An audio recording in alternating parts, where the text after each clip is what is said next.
Hi, and thank you so very much for this absolutely great question.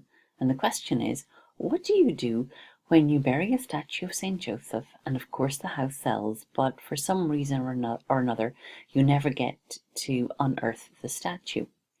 Well, when you look a little bit at the tradition suggests that if you do not unearth the statue, that the intention is still set.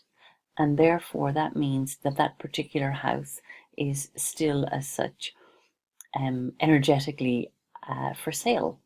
So it doesn't really technically affect the house seller because the person who has sold the house has obviously taken their money and then they have moved on.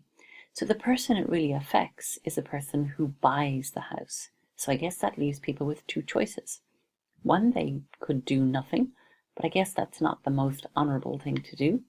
Or two, they could contact the person who's bought the house and explain the situation and ask if perhaps the statue could be unearthed and returned to them. It's quite common practice to use a St. Joseph statue to sell a house, and so I don't think that this would cause a major problem. And so, on the balance of things, I think that the best thing to do and the kindest thing for the person who has bought the house is to actually call them, write to them, and explain the situation. Again, thank you so much for this great question.